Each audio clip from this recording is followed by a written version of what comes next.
नमस्कार, आप देख रहे हैं एबीपी न्यूज। मैं अखिलेश आनंद अयोध्या की पावन भूमि से अपने तमाम दर्शकों का बहुत बहुत स्वागत करता हूं। इस वक्त हम लोग सरयू घाट पर मौजूद हैं। मौसम बहुत ठंड है, सर्द हवाएं चल रही हैं, लेकिन राम भक्तों का जो उत्साह है उसमें कोई कमी नहीं है। अद्भुत गर्मजोशी हर तरफ देखने को मिल रही है। इन सबके बीच सियासत भी परवान चढ़ती हुई नजर आ रही है, क्योंकि 2024 का जो चुनाव है बहुत नजदीक है। तो आज 12 से 2 पॉलिटिकल शो यहीं से। शिरीन, नमस्कार, बहुत स्वागत है आपका एबीपी न्यूज पर। मैं आपके साथ शिरीन हूं और रामलला की धरती अयोध्या में हम मौजूद हैं। लगातार अयोध्या में हो रही इस उत्सव से जुड़ी हुई हर हलचल आपको दिखा रही है। प्राण प्रतिष्ठा का समय अब बेहद नजदीक आ रहा है। महज 6 दिनों का समय आज से बचा है और आज से ही शुरुआत हो गई है उस पूजन विधि की जो 22 जनवरी रामलला की मूर्ति के प्राण प्रतिष्ठा कार्यक्रम तक चलेगी और उसी के साथ समापन होगी। और आज से दश विधि स्नान अनुष्ठान जो है वो भी शुरू हो चुका है और इसी के साथ किस तरह से पूजा अर्चना और वो जो तमाम जो रस्मों रिवाज होते हैं वो शुरू हो चुके हैं। इस पूरे कार्यक्रम के बारे में जानकारी दी है चंपत राय ने, वो भी आपको हम आगे सुनाएंगे। बिल्कुल, तो प्राण प्रतिष्ठा कार्यक्रम को लेकर भव्य तैयारियां चल रही हैं। अद्भुत माहौल अयोध्या में हर तरफ और मेरे साथ मंच पर कई मेहमान हैं, उनसे मैं आपका परिचय भी करवा दूं। मेरे साथ आलोक अवस्थी जी यहां पर हैं, भारतीय जनता पार्टी के नेता। शरद शुक्ला जी हमारे साथ कांग्रेस से जुड़ रहे हैं, बहुत बहुत स्वागत है। सूर्य मैथिल जी हैं राजनीतिक विश्लेषक के तौर पर, और श्रवण पांडे भी कुछ ही देर में हमारे साथ जुड़ेंगे। इन तमाम लोगों से हमारी बातचीत होगी। लेकिन आज से अयोध्या में प्राण प्रतिष्ठा की विधिवत शुरुआत हो गई है। देव प्रतिमा में 5 तत्वों का वहां पर समागम देखने को मिलेगा। शिरीन, बिल्कुल, और दशविध स्नान अनुष्ठान जिसके साथ इसकी शुरुआत हो रही है और 6 दिन हर दिन कोई ना कोई नया कार्यक्रम होगा, जिसका जो समापन होगा इस कार्यक्रम का वो उस विधि विधान के साथ होगा जिसका इंतजार किया जा रहा है। भव्य दिव्य राम मंदिर में भगवान श्री राम की प्रतिमा का, उनकी मूर्ति का जो है वो प्राण प्रतिष्ठा की जाएगी। और इस पूरे कार्यक्रम के बारे में जानकारी दी है ट्रस्ट के महासचिव चंपत राय ने, वो आपको सुनवाते हैं। तो लगभग सभी प्रकार की तैयारियां पूर्ण हो गई हैं। प्राण प्रतिष्ठा दोपहर 12:20 पर प्रारंभ होगी। प्राण प्रतिष्ठा की पूजन विधि 16 जनवरी से प्रारंभ हो जाएगी।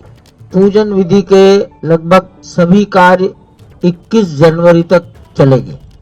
जिस प्रतिमा की प्राण प्रतिष्ठा होनी है वो आप सब जानते हैं पत्थर की है। 18 जनवरी को प्रतिमा गर्भगृह में अपने आसन पर खड़ी कर दी जाएगी। तो अभी इस वक्त अयोध्या में क्या चल रहा है जरा जान लेते हैं। सीधे मैं आपको लिए चलता हूं। मेरे सहयोगी रविकांत इस वक्त मेरे साथ मौजूद हैं। रविकांत, पिछले काफी दिनों से आप अयोध्या की गलियों में घूम रहे हैं, हर तरफ जा रहे हैं, हर तरफ भक्तिमय माहौल, अभी क्या देख पा रहे हैं और आज की क्या खास तैयारियां, क्या कुछ होने वाला है?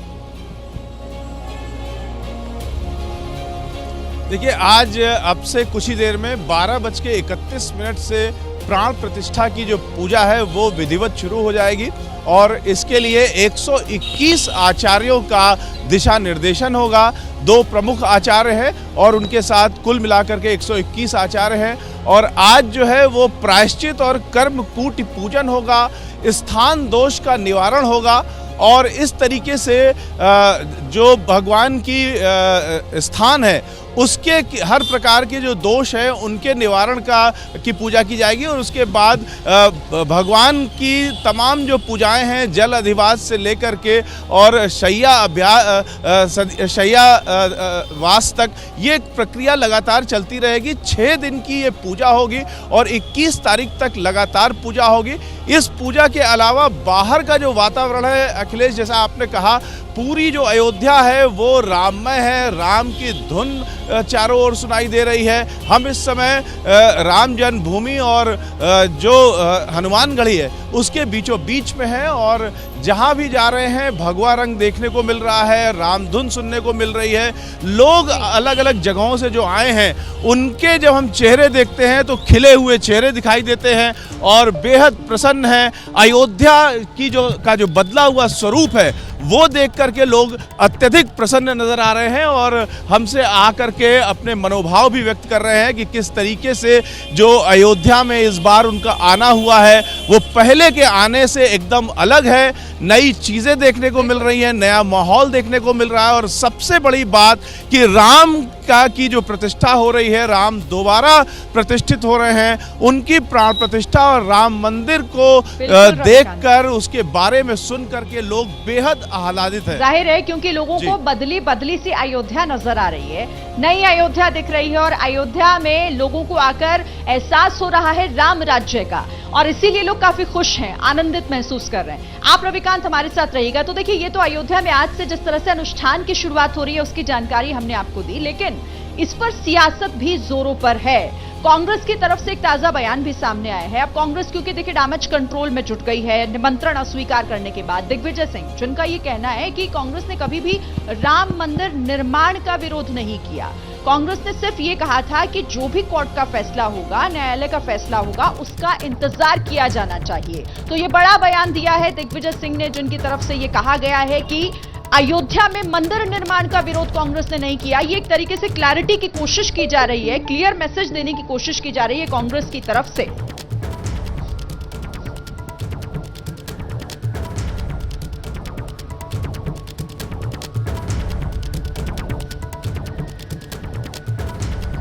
तो कांग्रेस के नेता दिग्विजय सिंह का यह बयान, ये वही दिग्विजय सिंह हैं जिन पर सनातन विरोधी होने के आरोप बीजेपी लगाती रहती है।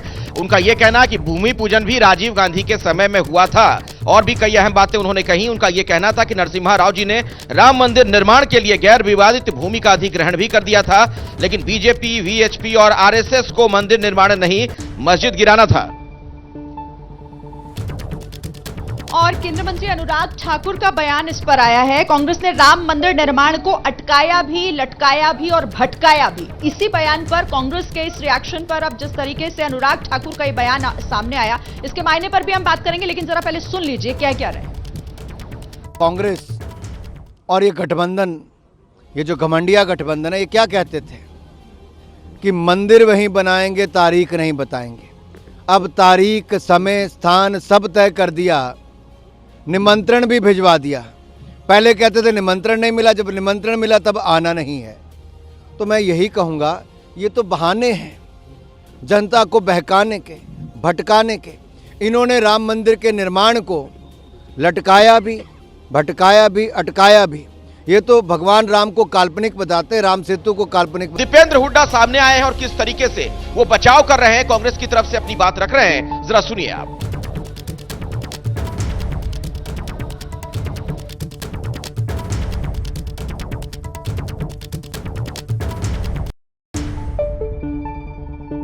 भगवान राम सबके हैं और हर व्यक्ति के भीतर भगवान राम है, ये हमारा भाव है। हम तो मैं समझता हूँ कि उस संस्कृति से आते हैं कि जब हम सुबह उठते हैं तो राम राम करते हैं एक दूसरे को। भगवान राम सबके हैं और अपनी अपनी भक्ति के जरिए अपनी अपनी शक्ति दिखाने का प्रयास हर पॉलिटिकल पार्टी के जरिए किया जा रहा है और पूरे देश भर में इस वक्त इस तरीके से राममय माहौल दिखाई दे रहा है। और देश में बने हुए इस राममय माहौल के बीच उत्तर प्रदेश के मुख्यमंत्री यानी कि योगी आदित्यनाथ का एक बयान भी सामने आ गया है, अब की बार 400 के पार। एक तो पूरे देश में जिस तरह से राम भक्ति दिखाई दे रही है, इसी बीच इस पर राजनीति भी हो रही है और चुनावी माहौल भी बनता दिखाई दे रहा है, क्योंकि 2024 है और इस पर योगी आदित्यनाथ का यह बयान कि अब की बार 400 के पार, 400 प्लस का नारा एक बार फिर से देते हुए योगी आदित्यनाथ, उत्तर प्रदेश के मुख्यमंत्री। प्रदेश के अंदर 3 बड़े वेदियां चुनाव पूर्व संपन्न होनी है और भी अनेक कार्यक्रम आएंगे, लेकिन याद रखना इन सब का मूल होगा पब्लिक से हमारा जुड़ाव और अपना बूथ प्रबंधन। जितना सशक्त होगा, जितना मजबूत होगा, उतना ही अधिक वोटों से हमारा प्रत्याशी विजयी होकर के जाएगा। और इसी विश्वास के साथ आज हम सब यहां पर फिर एक बार मोदी सरकार, फिर एक बार इस बार योगी आदित्यनाथ कह रहे हैं अब की बार 400 पार। कांग्रेस वाले क्या करेंगे? राम विरोध कहीं महंगा ना पड़ जाए। पहले आपको जय सिया राम, मैं अयोध्या से हूं और एक बात आप इस पर समझ लीजिए योगी आदित्यनाथ जी के बयान से, एक और जहां आज राम मंदिर की प्राण प्रतिष्ठा का पूरा अनुष्ठान आज से शुरू हो रहा है और आज ही योगी आदित्यनाथ कह रहे हैं कि अब की बार 400 पार तो आप ये परिकल्पना मन में कर लीजिए कि असल में इनकी योजना राम की के पूजन की है या राम के नाम को बेचकर अपनी सरकार बनाने की है। मैं पूरी चुनौती के साथ इस बात को कह रहा हूं कि अयोध्या के अंदर राम जी का जो मंदिर बन रहा है, ये बार बार कहा गया कि उसका जो गुंबद होगा, ये अमित शाह जी का बयान है, उन्होंने कहा उसका जो गुंबद होगा वो आकाश को छुएगा, उस पर इतना बड़ा पताका फहराएगा। आप मुझे बताइए, जिस गर्भगृह के अंदर मर्यादा पुरुषोत्तम प्रभु श्री रामचंद्र जी का प्रतिमा स्थापित करने की बात चल रही है, अभी तक उसका पूरी तरीके से उस पर कलश स्थापित नहीं हुआ, ध्वज स्थापित नहीं हुआ, उसके पहले उसकी प्राण प्रतिष्ठा करा दी जा रही है। आप बताइए, जिस गर्भगृह के अंदर राम जी विराजेंगे, जब उसके ऊपर कभी कलश लगाया जाएगा, जो कलश लगाने वाला चढ़ेगा वो कहां चढ़ेगा ऊपर कह रहे हैं। लेकिन फिर इस बार जिस तरह से बार बार राम का नाम लिया जा रहा है अलग अलग जगहों पे, हम जो तस्वीरें देख रहे हैं वो तो यही समझ आ रहा है ना लोगों को कि भाई अब लोग आप डैमेज कंट्रोल के मूड में। बहरहाल चलिए, आरोप आपने लगाया तो अवस्थी जी का रुख कर लेते हैं, बीजेपी की तरफ से हमारे साथ यहाँ पर जुड़े हुए हैं। ये चुनावी ये कहने का, ये चुनावी बयान देने का इस समय पर क्या मतलब? फिर तो वही बात हो जाएगी जो आरोप विपक्ष की तरफ से लगाया जा रहा है कि भाई राम मंदिर का निर्माण, क्योंकि उसके पीछे आपकी राजनीतिक महत्वाकांक्षाएं हैं। जय श्री राम। और आज आपके जो मंच का जो मैं पीछे से अब शीर्षक भी देख रहा हूं, उसमें भी लिखा हुआ है राम राज्य, यानी कि कड़कड़ में व्याप्त उस अनंत अनादि राम की चर्चा और उसकी नगरी में बैठ के हम कर रहे हैं। और राजनीति को, भगवान श्री राम स्वयं राजा थे, राजनीति उनके उसका एक उनका पार्ट था, उनके धर्म, उनके क्षेत्र में। आज अगर भारतीय जनता पार्टी को राजनीति की आप बात कर रहे हैं, यह कांग्रेस का राम से जो दूरी है, आज जो उनको राम के नाम से जो उनको चिढ़ हो रही है कि कैसे इतना भव्य मंदिर बन रहा है, हर साल कई हजारों मंदिरों में प्राण प्रतिष्ठा होती है, क्या ऐसा वैभव, ऐसा रस, ऐसा भक्ति का भाव पूरे देश में, यहां तक कि विदेशों से भक्त यहां पे आ रहे हैं, कभी आपने देखा है? यह श्री राम की महिमा है, ये राम की नहीं, सुनिए, वो ये कह रहे हैं कांग्रेस के नेता कि इस वक्त इस बयान का मतलब क्या है, टाइमिंग को लेकर सवाल खड़े कर रहे हैं कि योगी आदित्यनाथ अभी क्यों कह रहे हैं अब की बार 400 पार, प्राण प्रतिष्ठा का कार्यक्रम नजदीक है, उसे वो आपस में जोड़कर देख रहे हैं। देखिए, इस समय तमाम राजनीतिक मंचों पर और तमाम न्यूज चैनल्स भी जो है हमारे नेताओं के पास जा रहे हैं। कोई राजनीतिक प्रश्न आया होगा, उसके जवाब में उन्होंने उसका राजनीतिक जवाब दिया है।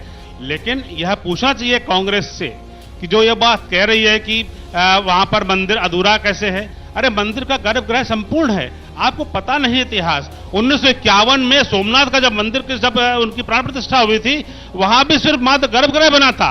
1957 में जाकर के कलश बना और उसके मंडप बने, तब जाकर के उसका पूर्ण मंदिर का वो वैभव मिला था। हम तो उस समय थे नहीं कहीं पे, नेहरू जी थे, पटेल जी थे और वहां के तत्कालीन राष्ट्रपति श्रवण पांडे जी मिसलीड कर रहे हैं क्या कांग्रेस वाले? गलत जानकारियां, भ्रामक जानकारियां फैला रहे हैं। बिल्कुल भ्रामक, इनको पता ही नहीं है, कहीं पे स्टैंड नहीं कर रहे हैं। आज योगी आदित्यनाथ जी का जो बयान है, ये पूर्ण रूप से दर्शा रहा है कि 2024 का जो चुनाव है वो राम के नाम पे लड़ा जाएगा। आखिर राम के नाम पे लड़ा जाएगा तो आप क्यों कहते हैं कि राजनीतिक कांग्रेस पार्टी राजनीतिक सियासत कर रही है? कांग्रेस पार्टी इस देश में तमाम उन मुद्दों को लेके जन जन की बात के साथ चल रही है, लेकिन इनके पास सिर्फ राम की राग के अलावा और कोई राग नहीं आता है। राम के नाम पे वोट लेना है, राम के नाम पे देश की जनता की लूट करनी। आप बताइए, करोड़ों आस्था का प्रतीक है, तमाम लोग हिंदू सनातन के लिए इंतजार किया है राम भक्तों ने। आप खुद भी कल इसी मंच से कह रहे थे, तो वो भी तो आस्था का विषय है, वो भी तो लोगों के लिए एक मुद्दा है। नहीं, बिल्कुल मैं कहता हूं प्रभु श्री राम सबके हैं, लेकिन ये बीजेपी जिस तरीके से क्रेडिट लेना चाहती है राम मंदिर का कि मैं बनवा रहा हूं, देश के करोड़ों हिंदुओं की इसमें सनातनियों का इसमें योगदान है राम मंदिर में। सूर्यमैथिल जवाब देना चाह रहे, बोलिए बोलिए। पास जवाब ही नहीं है, जवाब नहीं देना चाहते। बोलिए सूर्यमैथिल जी, जल्दी से। हाँ, पहले तो आपको, आपके सभी दर्शकों को भारत माता की जय, वंदे मातरम और जय श्री राम। देखिए, अभी पूर्व में पांडे जी हो जाएं चाहे अपना दूसरे कांग्रेस के प्रवक्ता हो जाएं, उन्होंने कहा कि भैया गर्भगृह पूर्ण नहीं हुआ और ऊपर कलश की स्थापना नहीं हुई। तो मैं आपको बता देना चाहता हूं मेरे मित्र, मेरे अनुज, कि हिंदू धर्म में जो स्थापना की कई विधियां हैं, ये आपको जानकारी होनी चाहिए। और मैं तो ये कहूंगा कि इससे अच्छे दिन क्या चाहिए, जानकारी है, सुन लीजिए। देखिए, मैं आपके बीच में नहीं बोला, थोड़ी सी भद्रता का विषय रखिए। अरे सुन लीजिए ना भाई, मैं आपके बीच में नहीं बोला, आप बीच में क्यों कूद रहे हैं? सुन लीजिए, साथ में रखिए। ये मीठा मीठा कब और कला थू नहीं, सुन लीजिए पहले। मैं सुन और रहा एक हूं, बहुत लेकिन आप झूठ मत बड़ा बोलिए। हास्य का विषय अब हो गया। अच्छा कि श्रवण जी सुनिए भी लेकिन थोड़ा, आपकी थोड़ा बात सुन बना- लीजिए शांति से, अभी तो जी, शुरुआत बिल्कुल हुई है। शांति से आप जिस अभी राम अभी राज्य आपकी की कल्पना कल्पना कर रहे थोड़ा शांत हैं, रहिए। कैसा राम राज्य बनाना सुनिए, चाहते हैं ये? बोलिए। देखिए ये कितना हास्यात्मक है कि आज कांग्रेस के लोग प्राण प्रतिष्ठा में नियम और वचन की बात कर रहे हैं और 70 साल तक ये आंख मूंद के बैठे रहे। जब भगवान श्री राम फटे हुए टाटों में बैठे रहे, वहां टाट में और टेंट में बैठे रहे और हजारों लाखों कार सेवकों की हत्या हुई। यही अयोध्या की जो गली गली है वो रक्त रंजित हुई। बिल्कुल, और लेकिन इसी वो शरीर कार में सेवक नहीं इस आ प्रकार पाएंगे से 22 को। राम भक्तों को सवाल बांध है। कर वो कार और सेवक जो दोनों है वो में डाल नहीं दिया आ पाएंगे गया। 22 को। तो भी ने- सिर्फ कांग्रेसियों की आंख नहीं खुली, मुंह से बोल नहीं निकला और आज ये कूद के चिल्ला रहे हैं। और ये जो कह रहे थे चुनाव जो है वो राम के इर्द गिर्द घूमेगा। अरे भैया भारत और पूरा विश्व भी भगवान राम के इर्द देखिए गिर्द कुल है। मिलाकर एक बड़ी तस्वीर जो शिरीन नजर आ रही है। मैं आऊंगा आपके पास मैथिल साहब। हर किसी को ऐसा लग रहा है कि हिंदुत्व का आसरा है। केजरीवाल जी भी सुंदरकांड का पाठ करने वाले हैं। अरविंद केजरीवाल जो कि राजनीति के अब धुरंधर खिलाड़ी बन चुके हैं, उन्होंने भी लगता है कि राम कार्ड चल दिया है। जो बड़ी खबर है, ब्रेकिंग न्यूज है, अपने दर्शकों तक मैं पहुंचा दूं। दिल्ली के सीएम अरविंद केजरीवाल दिल्ली में हनुमान चालीसा और सुंदरकांड का पाठ करवाने वाले हैं। और आज की तारीख में मैं आपको बताऊं, केजरीवाल दोपहर 3 बजे रोहिणी के मंदिर में सुंदरकांड पाठ करेंगे, जबकि आम आदमी पार्टी के विधायक, पार्षद, कार्यकर्ता आज से हर महीने के पहले मंगलवार को सुंदरकांड पाठ का आयोजन करने वाले हैं।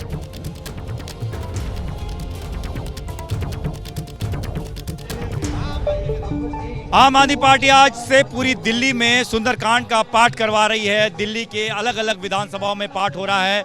सौरभ भारद्वाज कैबिनेट मंत्री और आम आदमी पार्टी के वरिष्ठ नेता अपनी विधानसभा क्षेत्र में ये पाठ करवा रहे हैं।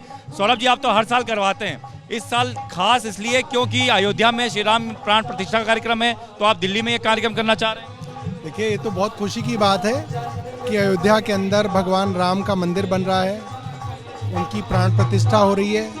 पूरे देश के अंदर इस बात को लेके खुशी है और मैं दोबारा से सुप्रीम कोर्ट का धन्यवाद करूंगा कि वर्षों से जो झगड़ा चल रहा था उसको देश की सबसे बड़ी अदालत ने उस झगड़े को सुलझाया और मंदिर बनने की राह जो है उसको खोला, उसको आसान किया। और आज दिल्ली के अंदर सभी विधानसभाओं के अंदर 70 की 70 विधानसभाओं में हमारे विधायक हैं, मंत्री हैं, खुद मुख्यमंत्री हैं, अपनी अपनी विधानसभाओं में भगवान हनुमान जी का सुंदरकांड करा रहे हैं। और हम चाहते हैं पूरी दिल्ली के ऊपर हनुमान जी का आशीर्वाद रहे, सबके जीवन में सुख, शांति, समृद्धि आए। लेकिन आपकी विपक्षी पार्टियां कहती हैं कि जैसे जैसे चुनाव नजदीक आते हैं, अरविंद केजरीवाल उनकी पार्टी सॉफ्ट हिंदुत्व की तरफ बढ़ना शुरू कर देती है। ओवैसी तो आपको आरएसएस का छोटा रिचार्ज कह रहे हैं, वो कह रहे हैं आरएसएस के एजेंडे पर आप काम कर रहे हैं। देखिए, मुझे लगता है सुंदरकांड इतना अच्छा कार्यक्रम है कि इसके ऊपर किसी विपक्षी दल को कोई एतराज नहीं होना चाहिए। मैंने भारतीय जनता पार्टी को नहीं रोका, वो आज करा लें, कल करा लें, परसों करा लें, वो भी सुंदरकांड करा लें। बल्कि वीरेंद्र सचदेवा जी हमारे सुंदरकांड के अंदर आ जाए, मैं उनको सबसे आगे बिठाऊंगा। एआईएमआईएम के अध्यक्ष असदुद्दीन ओवैसी ने इसे लेकर अरविंद केजरीवाल पर, आम आदमी पार्टी पर तंज किया है और आरएसएस का छोटा रिचार्ज कहा है। आरएसएस का छोटा रिचार्ज कहते हुए, तंज करते हुए ये कहा है कि आरएसएस का छोटा रिचार्ज है आम आदमी पार्टी और इसीलिए इस तरह का फैसला लिया गया है। सुनिए जरा ओवैसी साहब क्या कह रहे हैं। जब ये मैंने देखा कि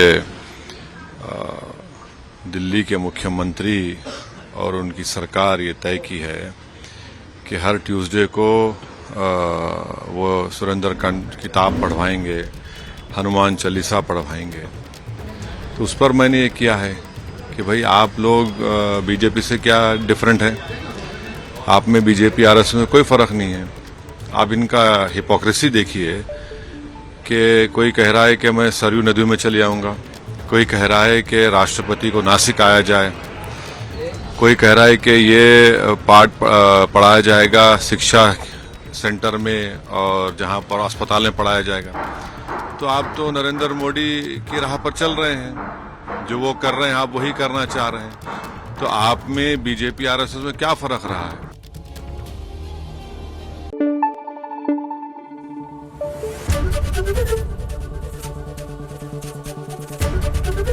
एबीपी न्यूज आपको रखे आगे।